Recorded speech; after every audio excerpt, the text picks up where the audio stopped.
kon te yow bu dee opposant nga demal Diomaye président. Bougane dafa dem Diomaye président. Barthélémy Dias dafa bokk Diomaye président. yow tu es dans Khalifa Sall dafa bokk Diomaye président. yaa ngi ci lu normal. mais li anormal mooy lii xam nga yow nag il faut pas voir l'anormalité partout. Finalement toi-même tu vas poser problème aussi. on dit la même chose il faut on dit la même chose. non dama ne xam nga yéen da ngeen di wax ñii ñaar ñii dañoo nekk de connivence. ay soit connivence xaaral rek pour nelawal opposition bi dama ne.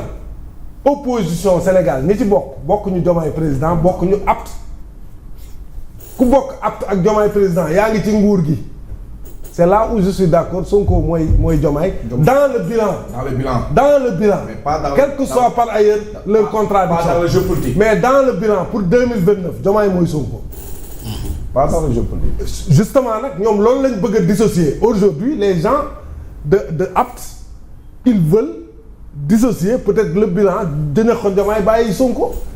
Tout ce qui est bon c'est Sonko qui l'a réalisé de plus en plus tu vois dans la communication même des gens qui sont avec Sonko comptabiliser tout ce qui est positif. loolu gis ngeen ko wala gisul loolu la ñu war a nii de. parce que on anticipe sur 2029. on dit la même chose hein. on dit la même chose. non Diomaye dafa d'accord ci loolu. non on ne dit pas la même chose. man ce que je dis que Diomaye est contre on ne dit pas la même chose dama ne waaw mais bàyyi leen ba mu développé dama ne fii ku fi bokk opposition nekkoo apte nekkoo Diomaye ku nekk Diomaye ak apte tu es au pouvoir tu exerces le pouvoir. maa nga dégg. la vraie opposition. léegi nag képp ku nekkul foofu bu dee opposition la bu dee nag defoo sa rôle c'est ce qu'on disait hier où est l'opposition? Elle est là mais elle n'a pas besoin de réagir. Ah bon? Si. On agresse le code électoral. On agresse la constitution. Le NFA était en conférence de presse aujourd'hui. Ils n'ont même pas Par besoin. exemple, Non, ils n'ont même pas besoin de se salir les mains. vous avez attendu que le projet là puisse passer pour être en non conférence on de est dans presse. la constitution. mais ils sont en train de faire le job de l'opposition. Alsane. waaw mais non xaaral boo naree yéen gis ku la yéenul looy def. kan moo la yéenu? ñoom ñoo ko yéen. kan moo ko yéenu? Diomaye ak Sonko ñoo yéen ko opposition bi di. dan lañ yéenu opposition mais yéen bu ngeen bu teyee ngeen ne ñoo ànd bu subaa ngeen ne ñoo yéenu opposition il faut qu'on soit d'accord sur xam nga yéen da ngeen il faut que vous soyez cohérent bu dee da ngeen da ngeen jàpp ne Diomaye ak Sonko dañoo bu la yéen de man mii man la. Alassane waxul loolu. waaw Alassane xaw na ko développé waxul loolu de. bu dee Alassane il est confus. Fabrice sax Alassane il est confus. Fabrice nee na tu as raison Diomaye ak Sonko dañoo ko voilà man loolu laa gëm. loolu ñëpp waaw loolu dafay lii man loolu laa gëm. mais man quand j'analyse man je viens au fait. Le fait c'est quoi aujourd'hui lan moo divisé pourquoi qu'est-ce qui explique que Diomaye président attaque les gens de Pastef. dil bi la. dil bi la pour donner un caractère de vérité. yow non xaaral rek dafa am ay détails yu am solo yoo xamul yoo deful attention avant projet président bi concernant l'article L29 ak L30 dafa am ñaar yu am solo mooy amul rétroactivité amul contumace. Dans le projet déposé par Pastef dañoo bëgg que la loi soit rétroactive maanaam jël li nekk ci gannaaw dañoo bëgg aussi que délits yi ñu énuméré ñu génn ci contumace kan moom loolu mais c'est une différence fondamentale pourquoi le président ne l'a pas intégré dans les avant-projets. la moo jàll ci ñaar yooyu. waaw non da ngay déglu tamit il faut ñu ko dama ne avant projet président bi ñaar yooyu nekkuñu ci. ñee nag dañ ko cee dugal parce que ñee seen problème mooy seen waa ji il faut mu bokk. ñoom seen majorité loolu la ñuy régler. voilà. président laaj ñu ko fii 2029 mu ne lan la répondre gars yi parce que bii demoon présidence. ñëwaguñ ci waaw loolu ñëw. yegseegul aujourd'hui dans son avant-projet il n'y a pas la rétroactivité il n'y a pas. contumace. on n'exclut pas champ d'action bi.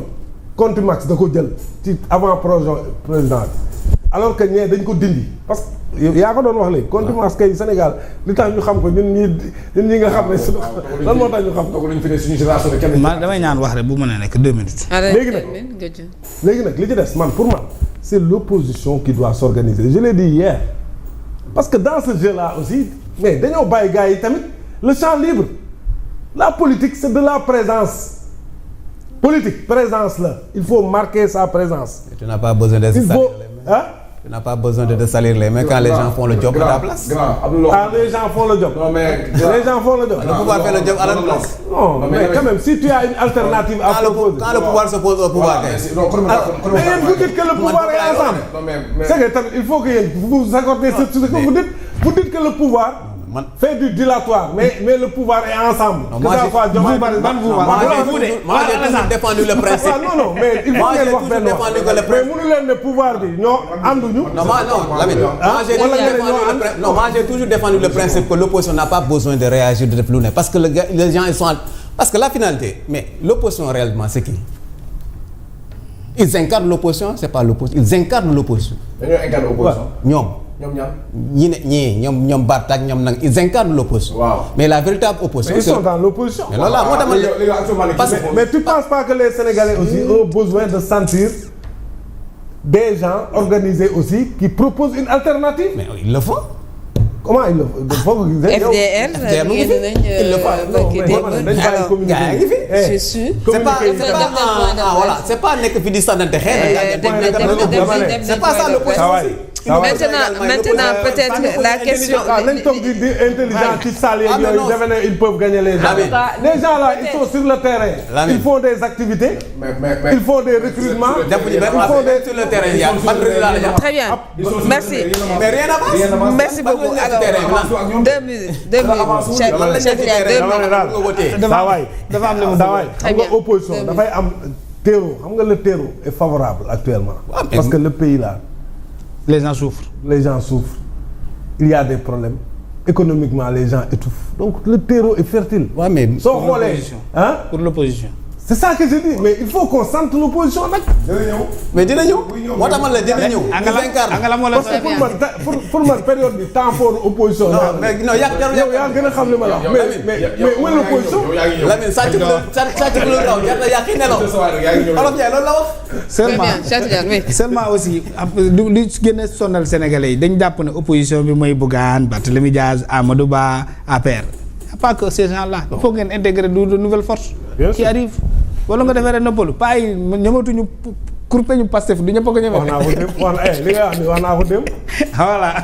est-ce que ragaluñu prison? est-ce que jarati na est-ce que ragaluñu tëj la? boo yaa ngi ñëw. mais non est-ce que jarati na kurfañ. su fekkee c'est une ambulance qui passe devant. jarul ak kurpañ de moom. beneen bi Fatima li ma bëggoon préciser. on tire pas sur une ambulance. y a un piège. y a un piège sur ça. il faut que ñu bàyyi ko xel. loi ñeenti loi yi nga xam ne avant projet de loi fan lay mujjee du assemblée. waaw kan moo fa majorité. Pastef. si Diomaye sait que loi mi bu jàllee assemblée Pastef da koy dégager. mais da koy def semblant nii rek pour mu avoir le bon dos. mais attendez il faut que nous soyons intelligents. Pourquoi Pastef dégager après? Non mais c'est la loi de Pastef qui passera. La volonté de Pastef qui passera. Non, la loi. Diomaye mën na def dilam bii jaay nit ñi way man j'ai respecté le consensus. way j'ai respecté le dialogue. way je suis sage je suis respectueux de tout. xam na ne loi bi bu demee assemblée nationale waa Pastef day naa xëy sëñ bi Ousmane bàyyi ma def le bon gars. Cheikh Bara sa wax na ko de. je fais le bon gars waxul lool de. ah xoolal man déglu li ma wax déglu leen rek li may wax. gars yi dañuy toog waxtaan nekk le gars xëy xoolal. Cheikh Bara kay nee na bu ñu wootee loi bi. Baye Bara Sénégalais la ñuy waxal.